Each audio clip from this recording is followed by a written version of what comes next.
Mjolnir. He reclaimed his title as the one and only Thor. Oh, spoke too soon. Welcome to Watch Mojo, and today we're counting down our picks for the top 10 things you missed in Thor: Love and Thunder. There's this ice cream shop here, Infinity Conez. So keep an eye out for that. For this list, we're looking at the best callbacks, comic references, and cool details from the God of Thunder's electrifying fourth film. If you haven't seen the movie yet, beware of massive spoilers ahead. What was your favorite scene in Love and Thunder? And would you eat at the Infinity Conez ice cream shop that just opened in New Asgard? Let us know in the comments. Number 10. Thor repays Heimdall's sacrifice. Four brothers. Let the dark magic flow through me one last time.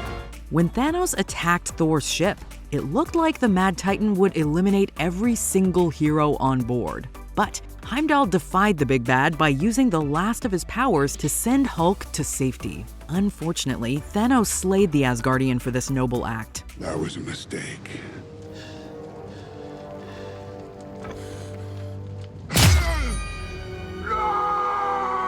Over 5 years after Heimdall's sacrifice, his son Astrid, aka Axel, ends up at the mercy of the big bad Gore. Thor eventually arrives and fittingly lends his powerful Stormbreaker to ensure that the kid gets home safe. And as an added bonus, the God of Thunder teaching the kid how to look across the universe is a nice homage to a pivotal Heimdall scene from Ragnarok. Heimdall, I know you can see me. I need you to help me. Help me see. Both Thor's save and lesson are heartwarming nods to Idris Elba's Asgardian. Number 9. The Jean-Claude Van Damme reference wasn't just a gag. Now I stand here before you.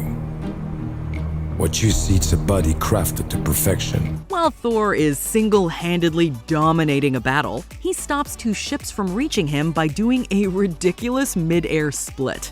This funny scene was a direct homage to the legendary Jean-Claude Van Damme. Not only is the action star famous for his splits, he also starred in a viral 2013 Volvo commercial where he showed he's still just as flexible as he was in the 80s. A pair of legs engineered to defy the laws of physics, and a mindset to master the most epic of splits. But Thor didn't just split to honor that epic ad. Before Age of Ultron, reports circulated that Chris Hemsworth wanted Van Damme in the second Avengers movie. Unfortunately, that wish never came true. The Love and Thunder split was a great way to honor Van Damme until the actor gets to star in his own Marvel film. I've had my ups and downs, my fair share of bumpy roads and heavy winds. That's what made me what I am today. Number 8. There are small references to the gigantic world tree. Your world is one of the 9 realms of the cosmos, linked to each other by the branches of Yggdrasil, the world's tree.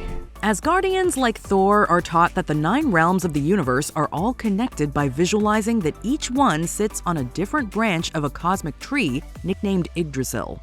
During Love and Thunder, images of this humongous plant show up in subtle places. When Thor is fighting alongside the Guardians, he wears a shirt with 9 spheres placed on a tree. The added symbol of the Bifrost helps confirm it's meant to represent Yggdrasil.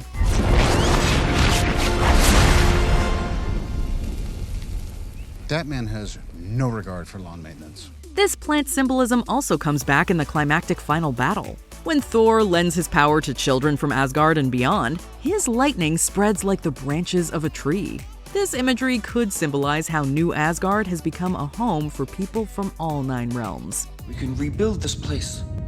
It will become a haven for all peoples and aliens of the universe. Number 7. A hilarious callback to Party Thor. The What If episode about an alternate God of Thunder concluded with a comedic race against time. My mother is coming! And she's not happy! After nearly turning Earth into a party planet, Thor and his friends try to put everything back to normal before his mother Frigga catches them. But she sees right through his lies when Thor summons a Mjolnir that's covered in graffiti. Almost forgot.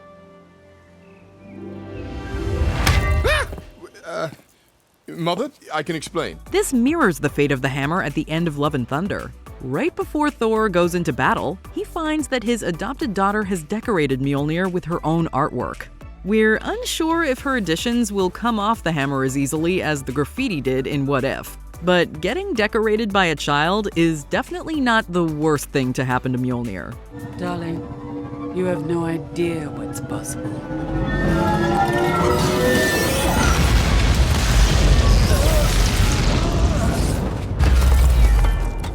Number 6. Sif's tragic Ragnarok fate catches up to her. Betray, and I'll kill you. It's good to see you too, Sif. Although we were happy to see Sif return, it was sad to see that she had lost an arm while battling the big bad Gore. This turn of events may have happened sooner had Sif appeared in the third Thor film. Loki, this was never about stopping Ragnarok. This was about causing Ragnarok. When Loki triggered Ragnarok in the comics, the noble warrior is caught up in a blast that claims one of her arms.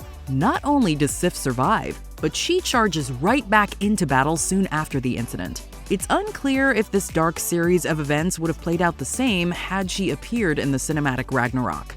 However, we know for a fact that Sif won't let the loss of an arm stop her from fighting in future stories.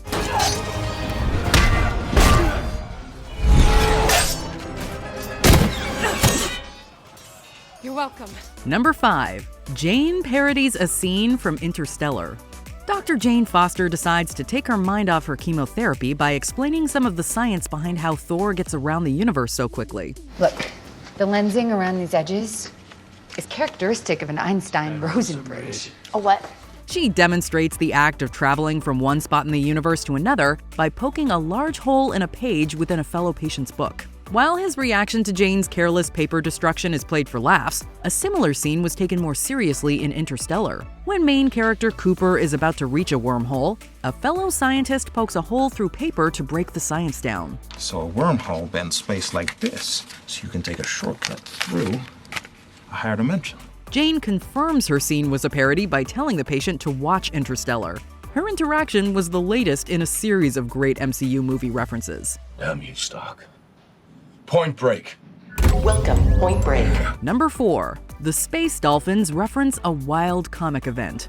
Throughout Love and Thunder, there are a number of scenes that serve as perfect recreations of the comics. Today, we'll go down in history. How exciting! The harrowing opening where Gore loses a child in a harsh environment comes straight from the page. Additionally, the scene where Mjolnir approaches Jane while she's in the hospital is also directly inspired by the comics. But one of the most interesting places the movie actually deviates from the page revolves around the space dolphins. In the comics, multiple Thors from across time encounter space sharks instead. A couple of the creatures even help the heroes during their final battle with Gore. Today, we'll fight! I want to kill this guy. Looks probably like a true Thor. Maybe the space sharks were left out so they wouldn't overshadow Thor's new goat friends. And giant goats! Oh, look at those! They are wonderful! Yes, they are. They also scream quite a lot. Number 3. Thor's roommate Daryl returns. Before the heavy events of Ragnarok, Thor spent some time living in Australia with an average Joe named Daryl. Anyway, so I needed some me time, and I came to Australia, and that's when I moved in with Daryl. Hello. It was hilarious to see two men from very different worlds interact as they try to coexist together. Since Daryl only appeared in a few short films, we weren't expecting to see him show up again. But he completely surprised us by popping up as a new Asgard tour guide in Love and Thunder. What are you doing later? I'm just working. What's he doing? He's working. Sadly, Endgame made it clear that Thor preferred to live with Korg and Meek.